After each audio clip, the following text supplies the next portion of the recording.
So it's Nancy at Sipping and Painting Hamden. We're going to paint this lovely painting today called Cats in Love. And this painting is actually, the original was painted on a square canvas, but we're going to paint it on a rectangular one. It will look very similar. We're just going to put it on the canvases that we have, and it'll be great. All right, so I'm going to go through my supplies.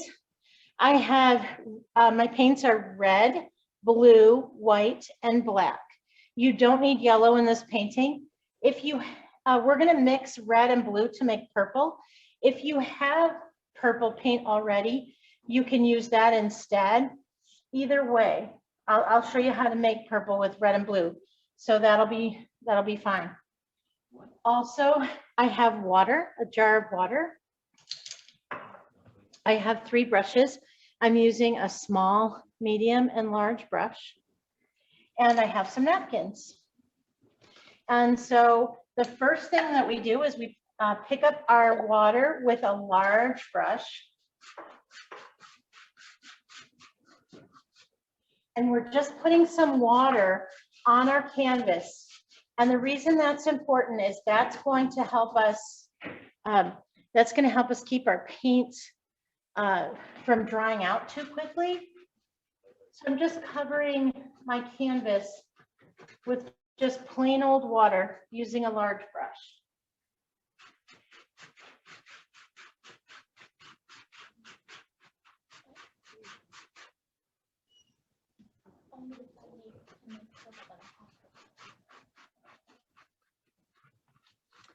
And I'm going to cover the whole canvas with water. I'm not worried about it being perfect though. It doesn't have to be perfect. Nothing we do today has to be perfect.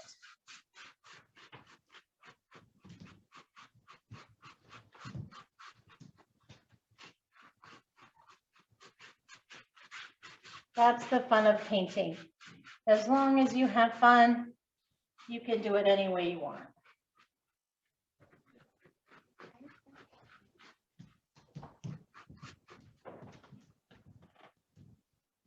And I'll give you a moment to finish that step.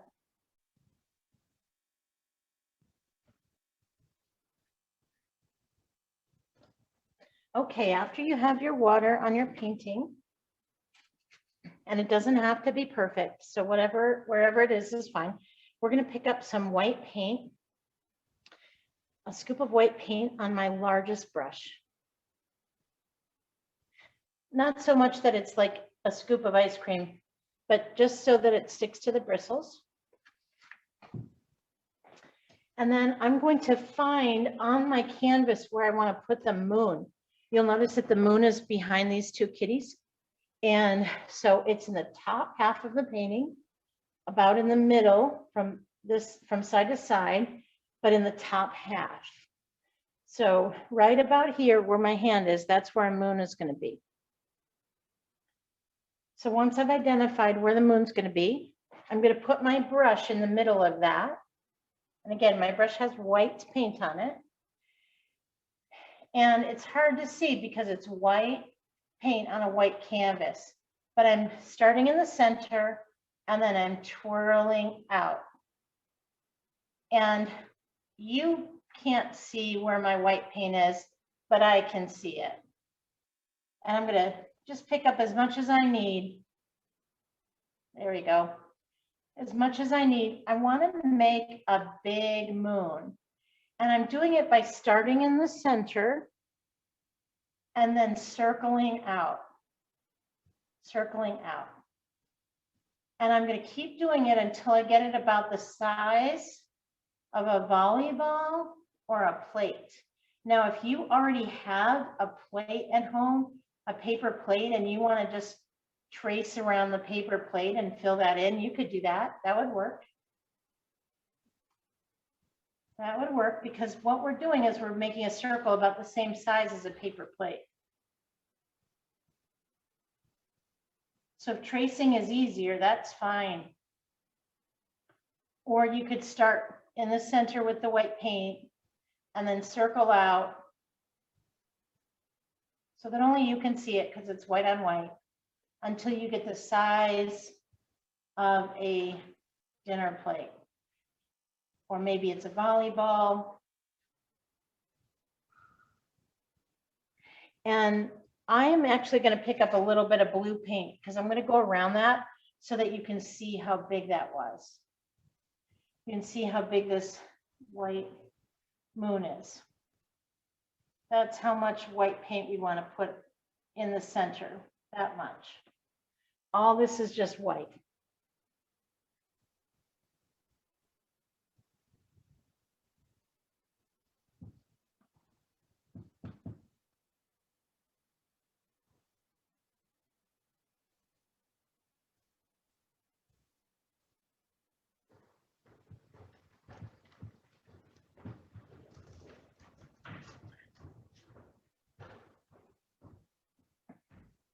And it may seem silly that we put white paint there,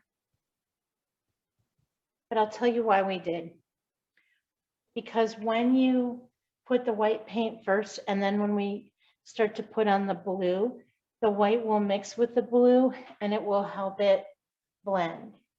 So that's why I started with white rather than just leave it white.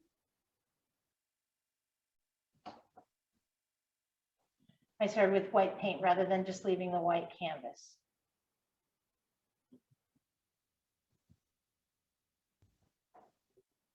Before this is completely dry, I'm going to pick up more blue paint on my brush, but you'll notice I didn't even clean the white off. I'm just going to let it be there because if I don't clean the white off, and if you did, that's okay, but I don't really have to because the white's going to blend a little with the blue. So I'm just going to take my blue and I'm going to go around and around this whole thing. And I'm going to let it blend a little bit with the white where it touches the white. But I'm going to go really slow because I want it to still stay a circle. I'm just going to go slow so I can keep the circle.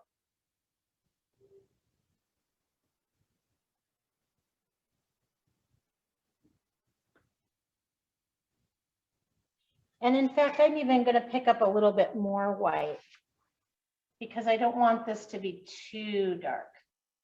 So I'm going to pick up a tiny bit more white and let that mix in with my blue a little bit.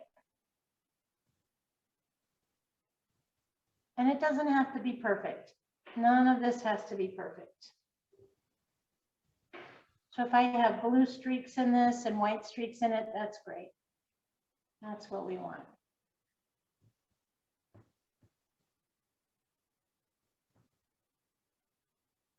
And if I want to make my moon a little bit smaller, I could. It's up to me.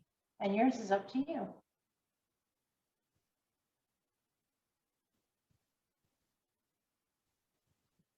Your moon can be as big as you want it.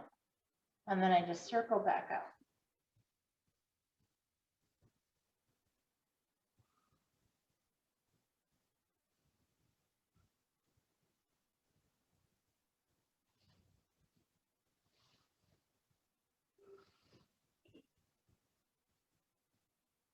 Just go slow so that your circle stays a circle. And if it's not a perfect circle, no problem. That's okay. Moons aren't always perfect circles either. Sometimes they're not a full moon. So they're not always perfect circle either.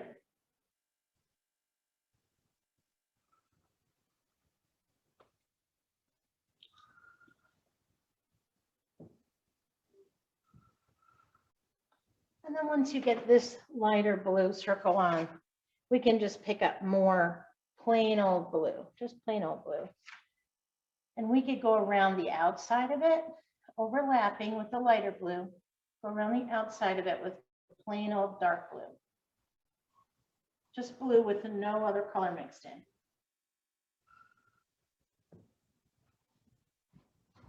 And again, it doesn't have to be perfect.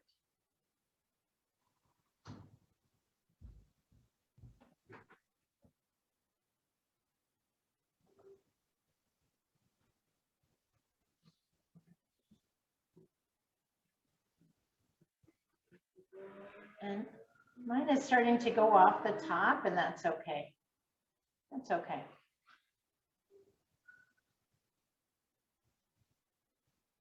No problem.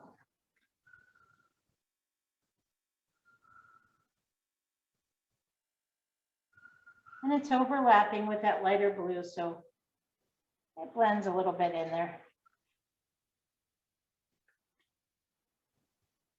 But I'm not going all the way into the white.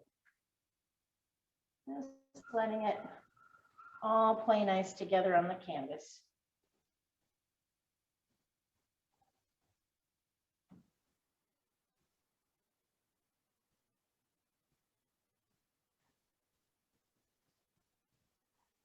And if you end up putting too much of the dark blue close to your white, you can come back with a little bit more white and go around it, let that mix in. That's fine too. Just depends on what yours looks like and if you want it to be a little lighter. Okay, so far so good. I'm going to pick up a little bit more blue on my brush, and I'm going to add more down to this bottom part, but I'm following the same curve that I did before.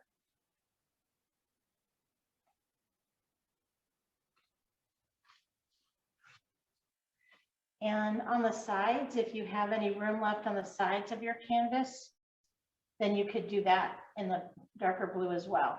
I'm leaving a little bit of corner up here that's going to be purple. I'm not going to fill it all in blue at the top.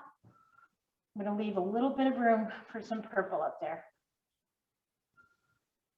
But down here, I can take this blue a little farther down. Then here's the other part. I can take that same blue on my brush and I can paint the sides of it where it would be touching this blue. We are going to paint the sides of our canvas as we go so that it creates a gallery wrap. So that way there's paint all the way around our canvas. Oops, sorry. And it's easier to hang it on the wall that way. I hit my brush to the camera, sorry. Okay. So I have paint on the top where it's touching the blue. I have paint on the side where it's touching the blue, and same thing on this side.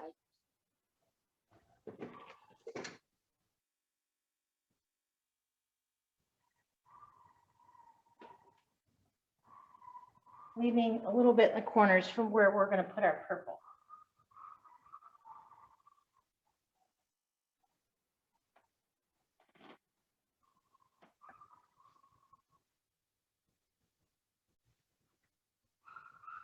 And our purple can overlap with our blue. Oops. Okay.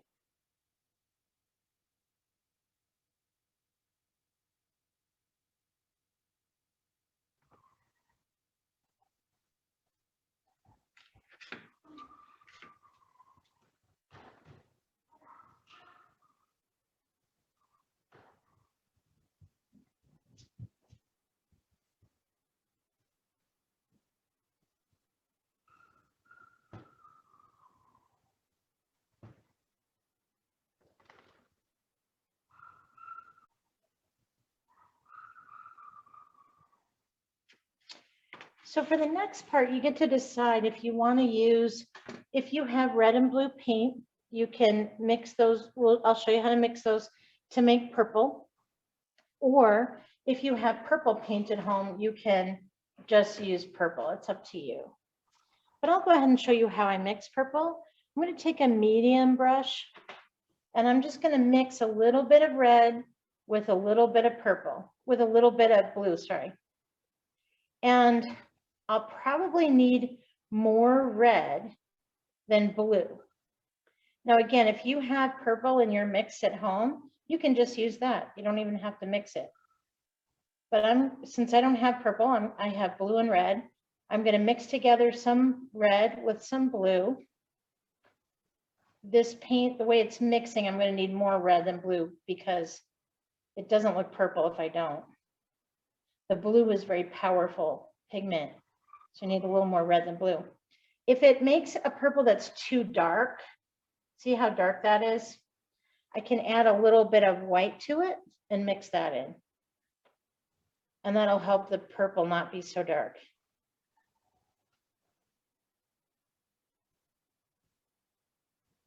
I'm not mixing all of my red together with all of my blue. I'm just using a little bit at a time because I can always mix more if I need it.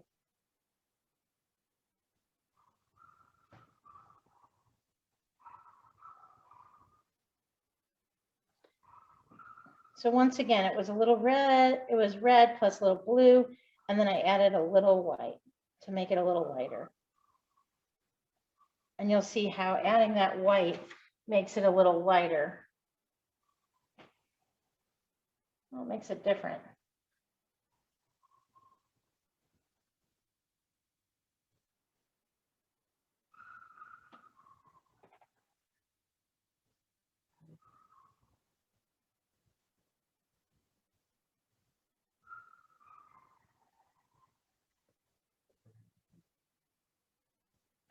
And in this area below my blue, I can just start filling it in. I'm going to switch to a bigger brush. I have a medium one. I was using that for mixing, but I'm going to go ahead and switch to a bigger brush like I was using before. But I can take this purple all the way down and around the blue.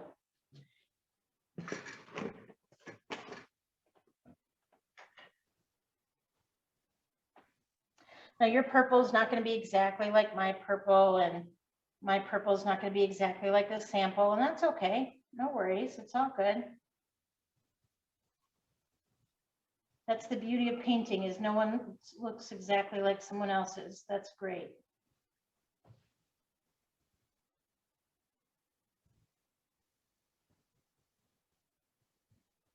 In fact, that's exactly what we want.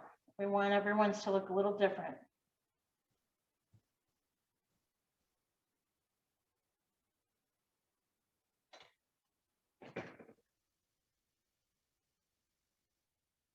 And as I go, I can pick up my canvas and paint the underside of it as well with that purple.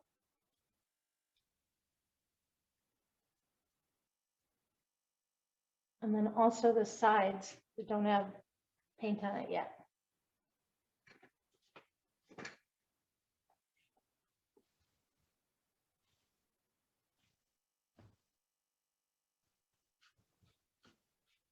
In the camera, this purple looks a little redder than that one, but it doesn't really matter.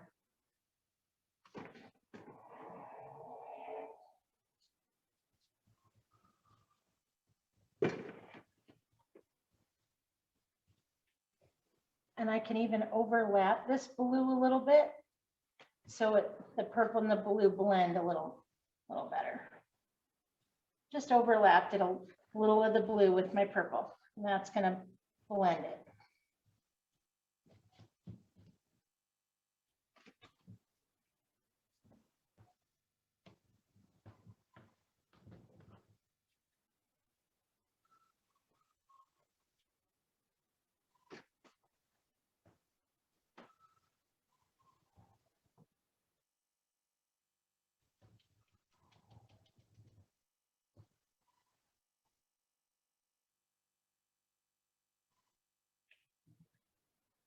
It's a little dark. That one's a little lighter. See how that goes. Sometimes you have to play with when you're mixing colors. Like I just add a little bit more white to my purple. I didn't want it to be too red.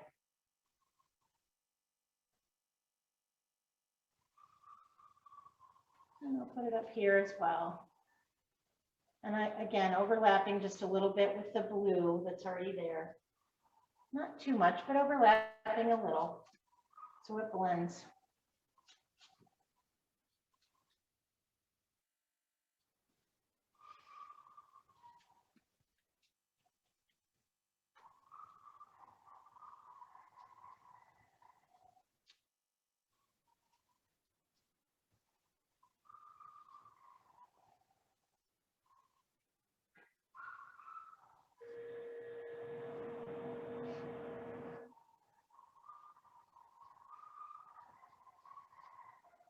Same thing on this side, overlapping a little bit.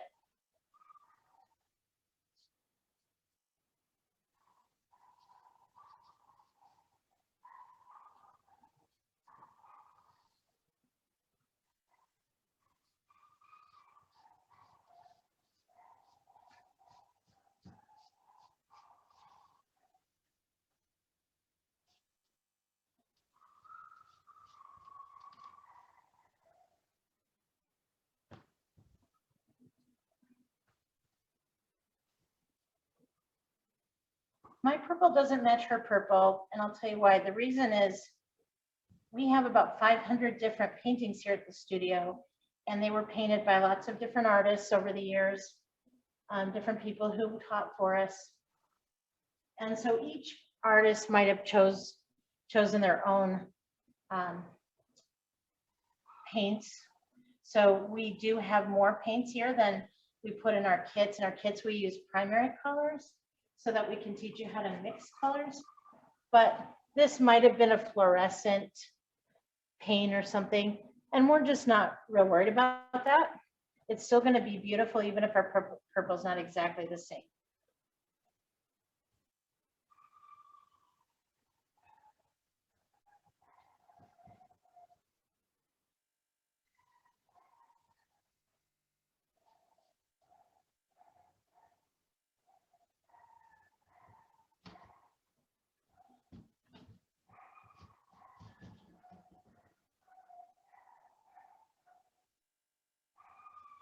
And if you don't want so much purple, you can always put a little bit more blue back in where they overlap. You decide what you like in your painting. And so let's say if you want a little bit more blue in that overlapping part, you could put in a little bit more blue. It's just really up to you and what you like. And I always recommend stepping back about 5 feet from your painting and see it from about 5 feet away so you can see what you've created. And then if there's something you want to change, you'll be able to see it better. Because it's hard to see what it's going to look like later on the wall when you're really close to it right now. So I decided I wanted just a little bit more blue in this overlapping area. So I put in a little bit more blue on top of the purple. But that's the beauty of each person can decide what they like. That's the great thing about painting.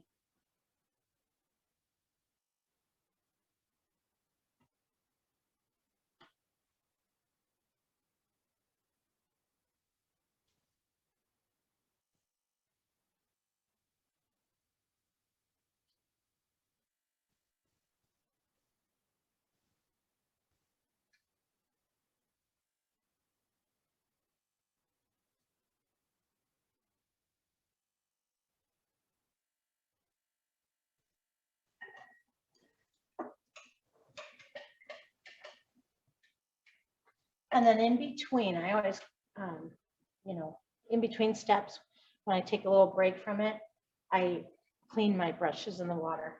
And I do that just by swishing a lot in the water. And that really cleans my brushes.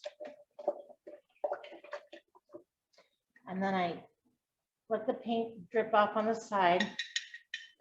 And then I dab it on a napkin to make sure that the brushes are clean for the next part. So we've given this a little bit of time to dry. It might still be a little wet, but before we do anything down here, I just want to say I hope you cleaned your brushes. And then if you want to fix your circle, your white circle, now would be a good time to do that.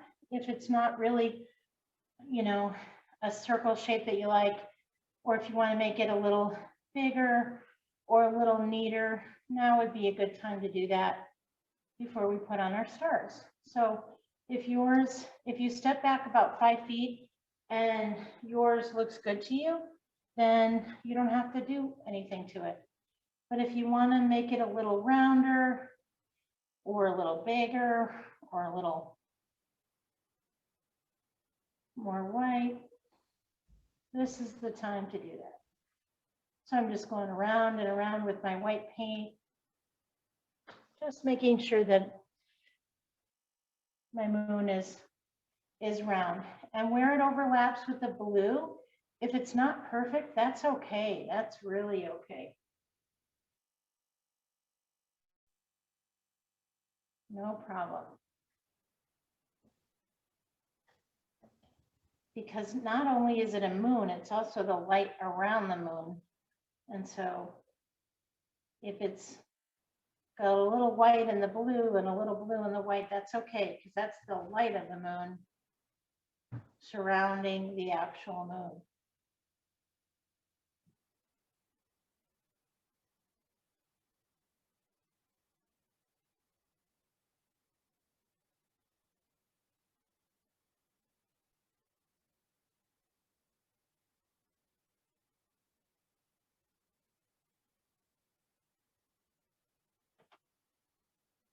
All right, if you're happy with your moon, then the next step is we're going to take a paintbrush and use just the stick. So I'm going to use my medium brush and I'm going to use just the stick.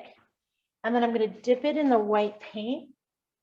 And then all around the moon on all the sides, I'm going to put stars. And I just make those stars by dipping my brush in white paint and then touching around the moon. And each time I dip it, I might be able to get 3 or 4 stars out of that one dip. And then that way there'll be different sizes too. And if the dips aren't perfect, that's okay. If you want to make it a little rounder, spin your brush after you dip it, and that helps the paint not come off in strings. A little better.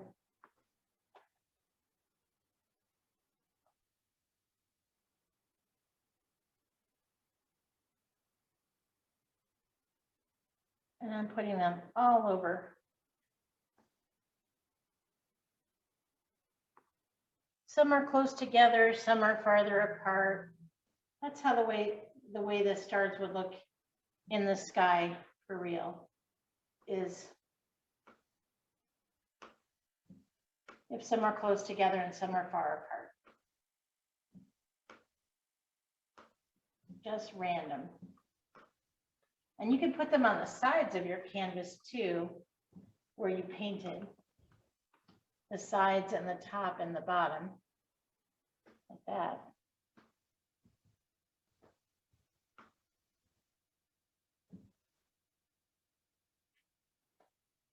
And put as many or as few as you want. If you spin your brush handle just a tiny bit between your fingers, you might get a smoother circle or circular star like this, watch.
And after I get my stars on there, I just clean the bottom of my brush in the water.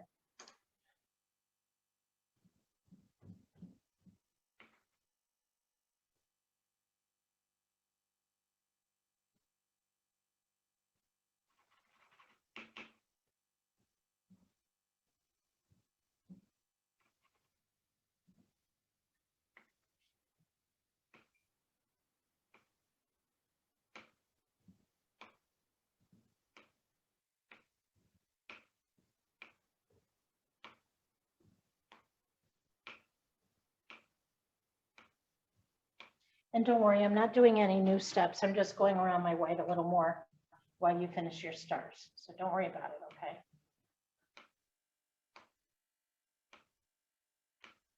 You don't have to do this part that I'm doing.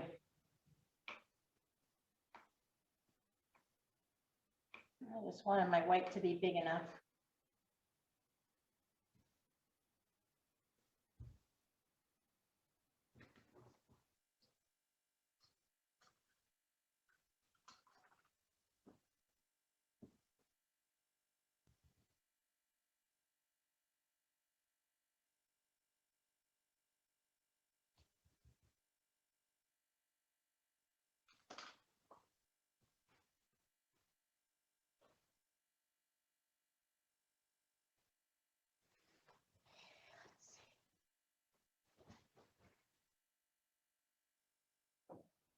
All right. So even if the stars are still a little wet, and that's okay, no problem. We can still do the next step. We'll just paint right over them, any wet ones down below. I'm going to take my medium brush and I'm going to dip it in black on both sides. And then at the bottom of my canvas, I'm going to make a mound. And I'm going to make it from about an inch up on the bottom right-hand corner. So right about there. And then here's halfway across. I'm going to come a little farther than halfway. So a dot there and a dot there. And then I'm going to connect the dots up in a curve. So I get a mound, which is going to be my hill. And then down below that mound, I can fill that in with black paint.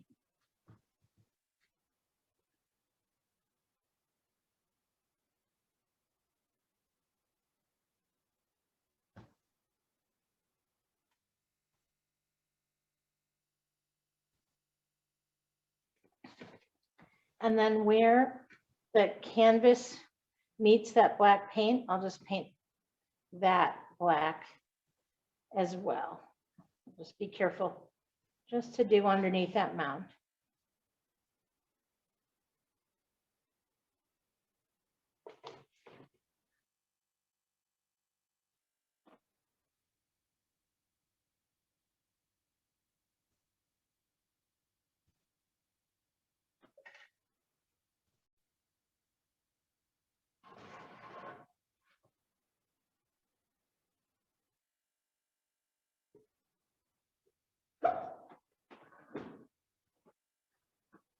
My seat is creaky.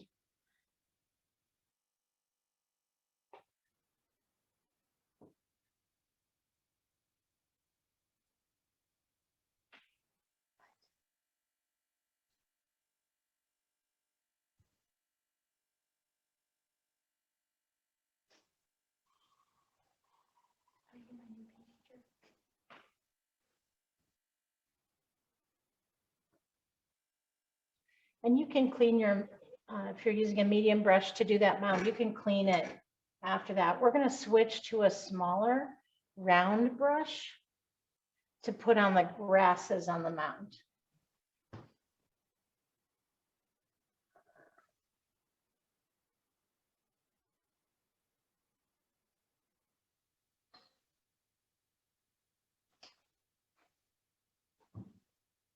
After you get your mound on, I'm going to switch to my smaller round brush.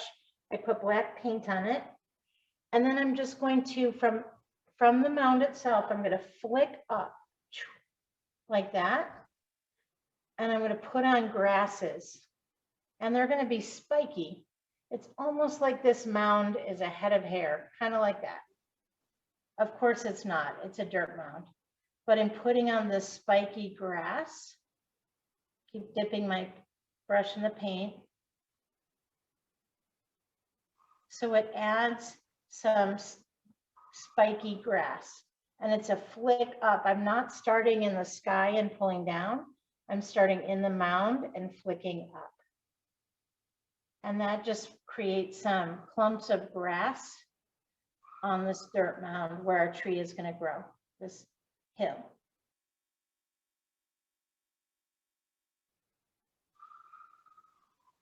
It's just flicking up.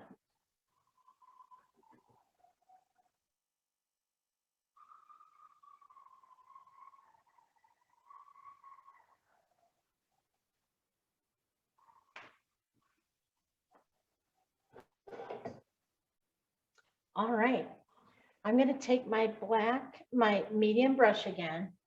I put my round small brush in the water and cleaned it.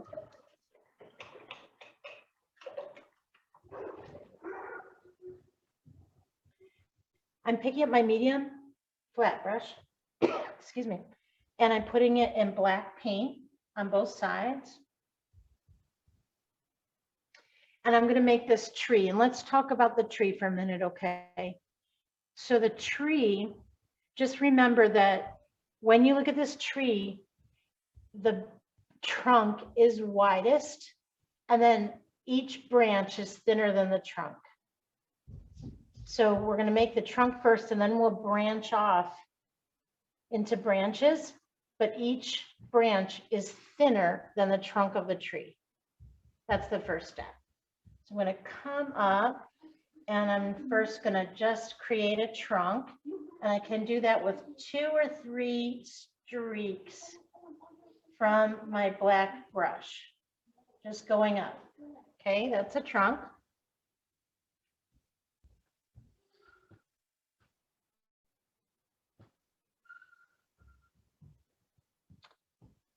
I'm going to pick up a little more black paint, and then from the trunk, I'm going to pull out. I'm going to pull out, and I'm going to wiggle my brush. Because this tree trunk, this tree is kind of cartoony looking, kind of creepy and cartoony. Like this painting would be a cute one for Halloween. So that one I pulled off in that direction.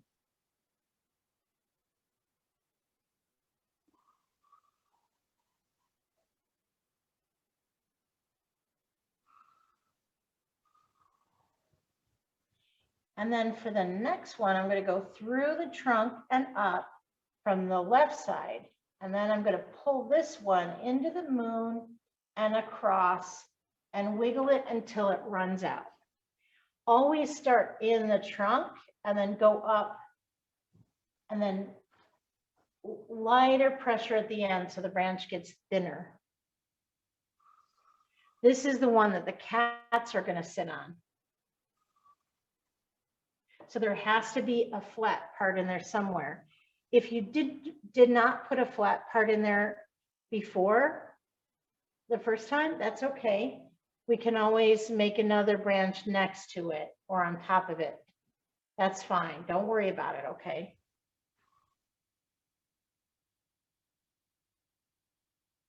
So if your branch didn't have a flat part the first time, you can always start with another one and then make a flat part. No problem. Don't worry.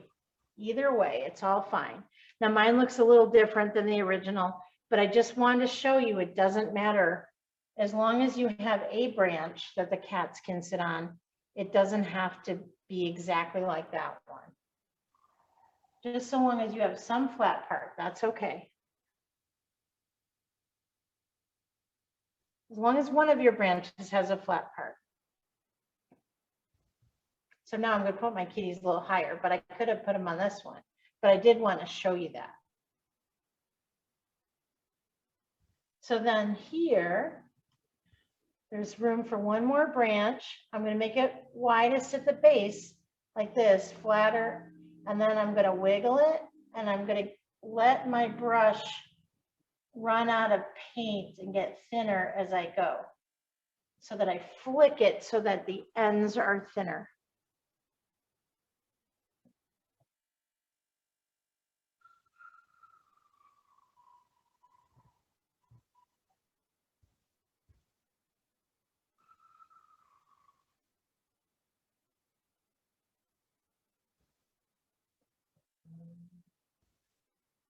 I'm going to switch. I'm going to do one more little one here coming off of there. But then this brush is getting too big for what I want to do next. So I'm going to just clean it. And I'm going to switch to a smaller brush for the smaller branches.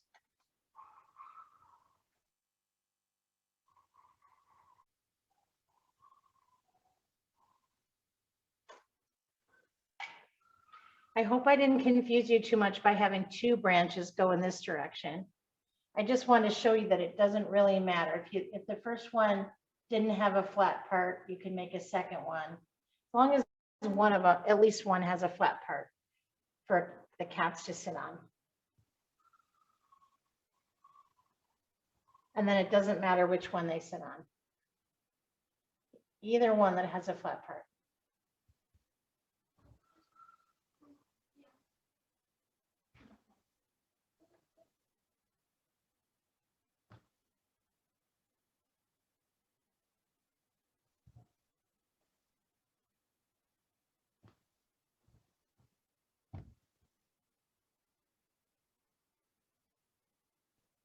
So the next step is we're going to take a small round brush.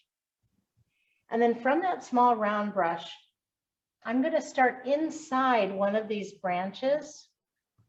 And then it doesn't matter which one. And then I'm going to come out and I'm going to twist my brush a little bit. And then I'm going to go in a curly cue. But notice how none of these branches are straight. I don't want any of them to be straight. I just want them to be a little crooked and gnarly because it looks a little more Halloweenish if we do it that way. And a little more cartoony. It gives this a more cartoony character if we have twisty, windy branches. So from the branches, I'm going to decide where I want it, and I'm going to put some curly cues.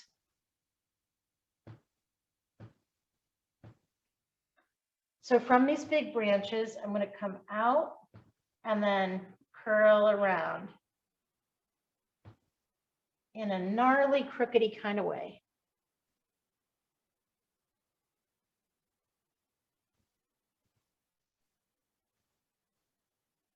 And I can come out from this one too.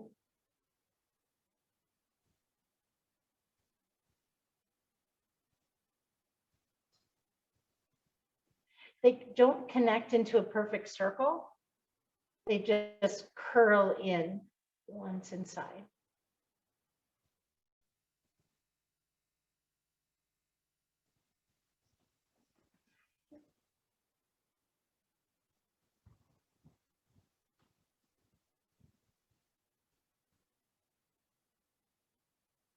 I'm not going to put any right now on this one because remember the cats are going to sit on there. I can put it at the end of that branch, at the ends of branches, but I want to leave room for the cats. Just remember, wherever your cats are going to be, just leave room.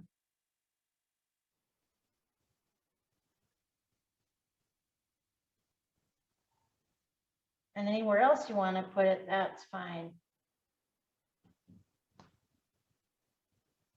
Just so long as you leave room for your cats.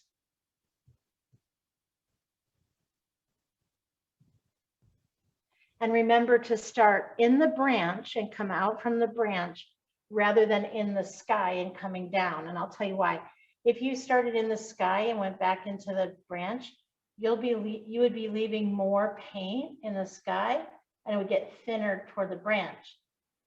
You always want to start in the branch and go out because that way you're leaving less paint in the sky. So if I start here, it's a heavier push in the branch and then a lighter push as I go to make the end of that skinnier.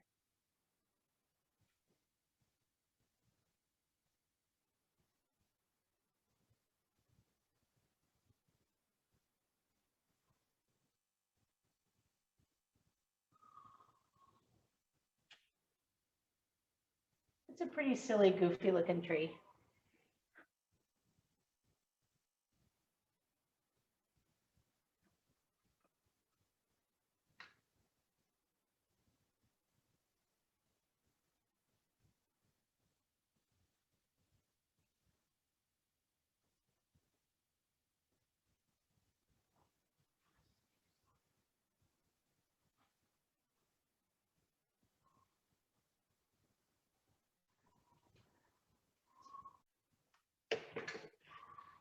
I'm going to give you a minute to catch up on your tree while I fix something on mine. So through the magic of the camera, which is not really magic, I covered over my branch there. I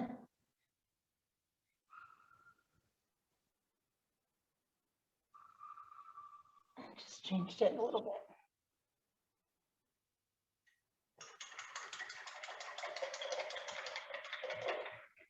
So now I'm going to put my cats right here.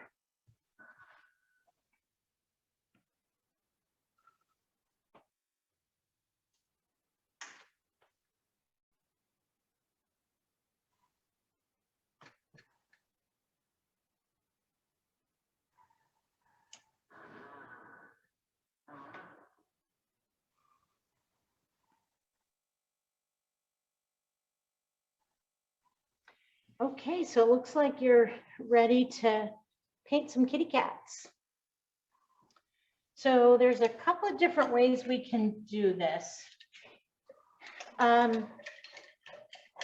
So if you make a mistake when you're doing your cats and you don't like them, all you have to do is let it dry and then paint over it with white paint, just like I did with that branch. You can't even tell that branch is anymore that I did originally because I let it dry and then I painted over it with white paint. And so if we make a mistake on our cats, that's all we have to do is just let it dry, let the black dry, and then paint over it with white paint, and then we'll have a clean surface again. I just messed it up a little bit more, but that's a general idea. I can always go back and clean that up later. All right, so don't worry if you make a mistake, okay? The general shape of these cats' bodies is like a flower vase, okay? Now each one of these is a little bit different. That's okay. So see this one? It's almost like a teardrop. So we could start with a teardrop first. Forget about his head for a minute. Let's just go with a teardrop. And then we'll go with a teardrop for this one, okay? And that'll be a good first step. So I'm going to take a small brush and a little bit of black paint on it.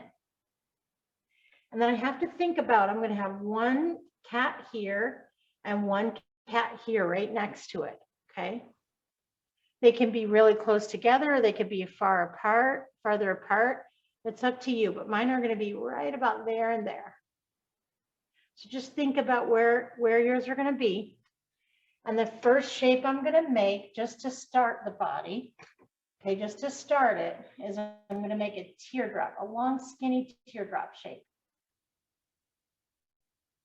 And a teardrop is skinny at the top and then gets wider and rounder at the bottom. And again, doesn't have to be perfect.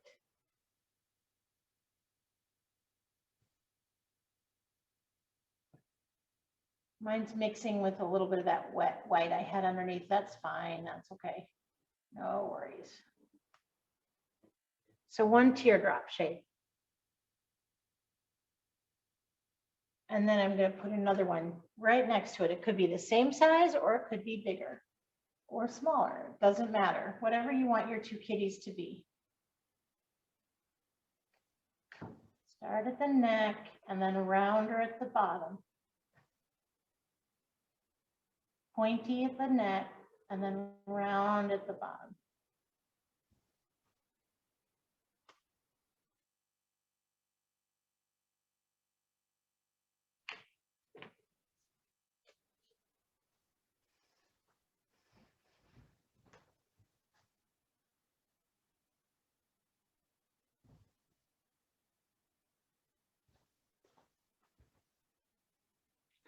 Make sure that they're plenty round at the bottom so it's clear that they're sitting.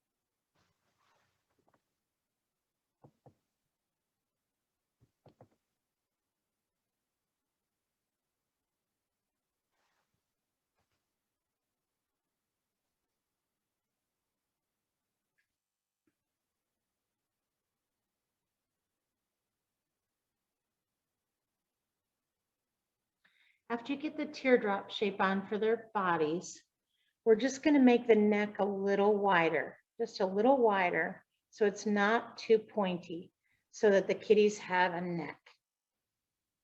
Not fat and not real skinny. They just need to have a little bit of a neck. So now they look more like gourds or something.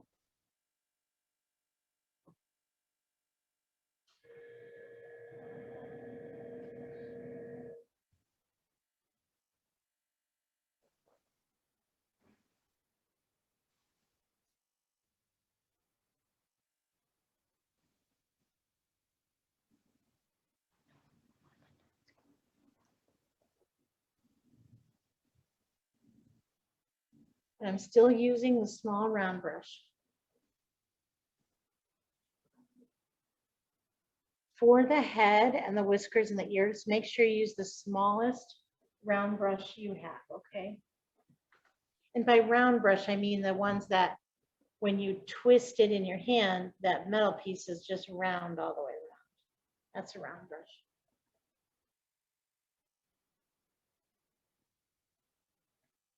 Now for the heads of these kitty cats, we're gonna make what looks like a football shape or a lemon. And if we're gonna put it on first, and then once we fill it in, if it doesn't seem like the head is the right size, we can always make the head bigger. It'll be hard to make it smaller, but we could always make it bigger. So I'm putting a football or a lemon, that kind of, or maybe it's an eyeball shape, eye shape. It's that elongated oval.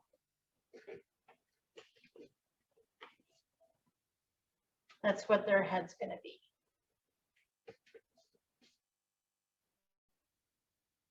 And make sure you use the smallest round brush you have handy. Mine's a little fat, so I might have to go get another one. We'll see.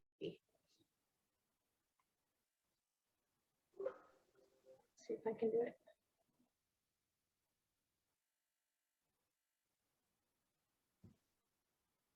Like I said, it makes a lemon shape or a football shape or an eye shape, something like that.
if you like the shape of your cat's head, then I'll show you how to put on the ears, okay? Basically, I'm going to take a small round brush and a little bit of black paint, knock off any excess black paint. You don't want to have any clumps on it.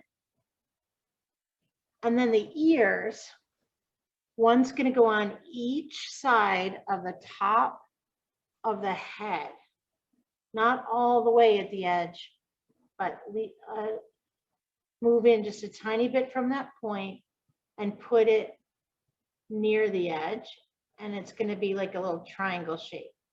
So there's one ear.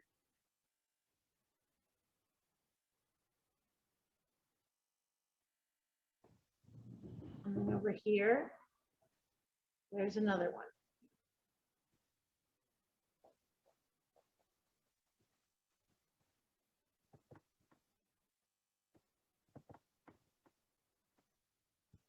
And I'll do the same thing. Now, if your hand is clean enough, you can take your pinky and you can touch it on your canvas to steady your hand. I'll put another ear on this shape, this side of that guy. And then one on that side.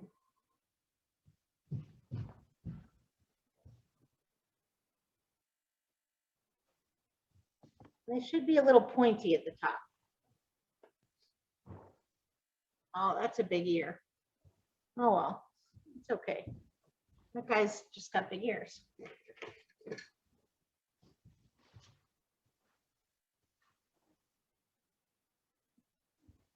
All right, after you get the ears on, we're just going to put two little whiskers on each side of each face. So I have to have a real sharp, pointy point on my small round brush. So knock off any clumps. And then right from the edge of the face between the ear and the point of the football or lemon, I'm going to have flick out one whisker and flick out a second whisker. It's very quick and delicate and almost no pressure. It's kind of hard to do this. If you do one and it was too hard, then what you could do is let it all dry and then just use a Sharpie. But if it went okay and you want to try again, then again, just flick it from each side of the face. Very, very soft. And that one's going to kind of go into the other guy's face. That's okay.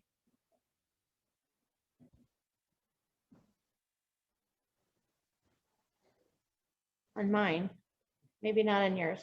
And then same thing from this guy.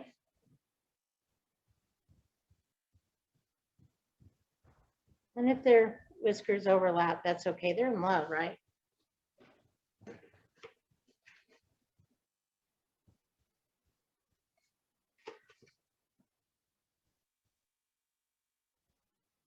These are sitting farther apart. These are sitting closer together. Whatever yours looks like, it'll work. Then all we have to do is one more thing, and we're going to have their cute little tails forming a heart. And I'll show you how to do that in a minute.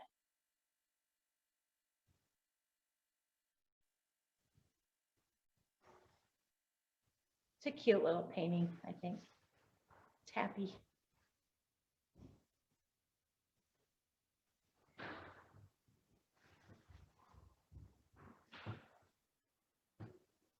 So for this last part, now you'll notice that this guy has a tail that comes down and then it curves.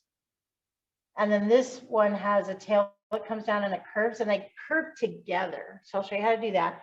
But in between, there's a little stump on the tree, like a little branch stump. And that branch stump helps their tails form a heart. So right below where their little tushies are, their bottoms, right in this area, right below it, on the underside of the branch, I need to just stick out a little bit It's not part of their tail. It's just a little bit of the trunk sticking out. And that's going to help form the heart when we make their tails. It's just like a little broken branch on the tree. But we need that to help make the heart shape.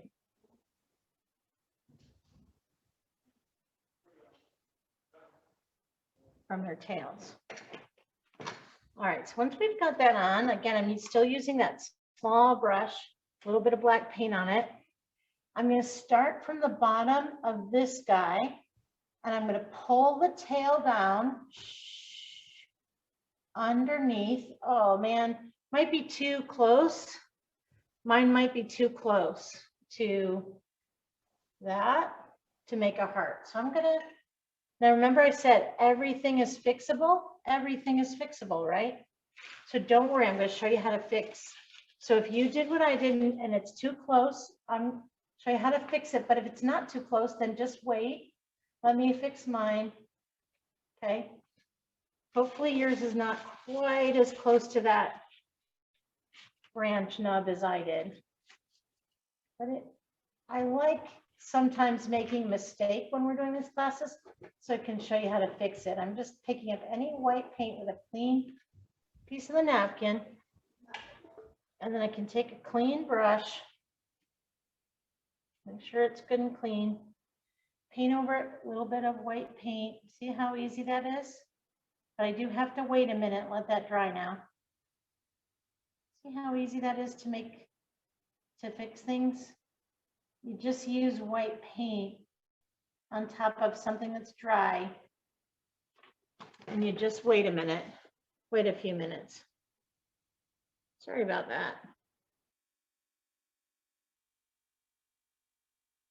But that's the great thing about acrylic paint is it dries quickly. So if you make mistakes, no problem, you can fix them. So I need to let that dry just a minute, okay? I'm gonna go back and clean this up a bit where I made a mess earlier while I'm letting that piece dry.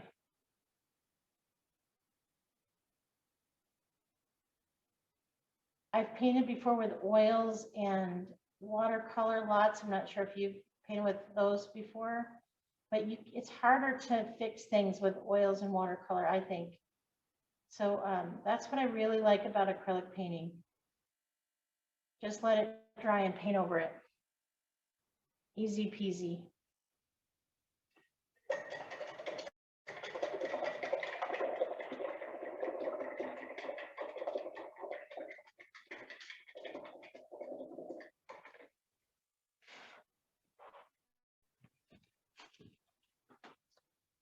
So ideally, when I'm making the tails, I just want to make sure that that they come down, they're not so close that I can actually have a heart. So I'm gonna try on the other side.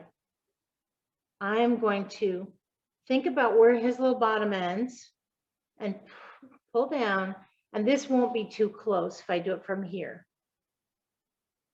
And then I'm going to pull it down and then into a heart shape there.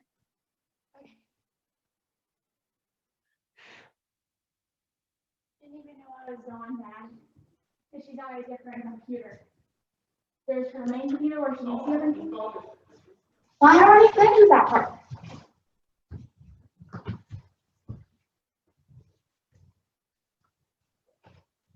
All right, and then from the other. All right, from the, are you okay? Everything okay? Yes. Okay. All right, from the other cat, could you go ahead and mute for me? Awesome, thank you. From the other cat, I'm going to pull down about the same space on the other side of that little branch nub. And I'm going to come down here, pull down in also in the shape of a heart. So now we've got a little heart.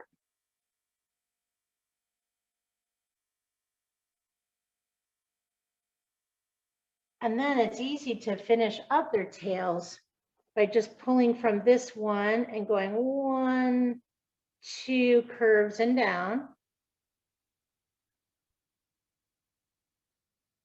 And then from the other one, do the same thing and have it wrap.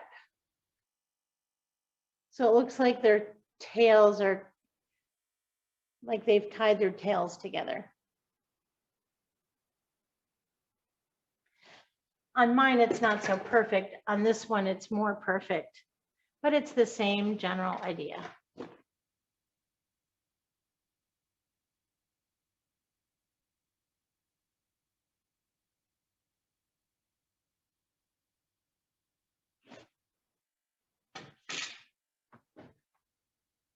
And they can end with their tails. My brush is not as thin as that one. I probably should have gotten a smaller brush, but that's okay. I don't care.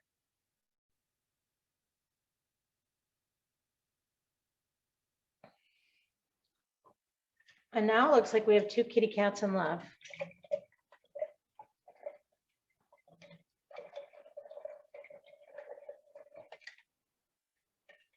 The last thing we always do when we paint is we sign our name. And so I am cleaning my brushes. So I have a small round brush that's clean enough. Mine got pretty dirty. All right. And then I'm going to sign my name right here in the mound. But you can sign it wherever you want. I'm just going to put my initials. I always just put my initials on my paintings. The bottom right-hand corner. If you put your initials there, then I'll know when I see yours in the Denver Museum of Art, Denver Art Museum, then I'll know that you painted this with me.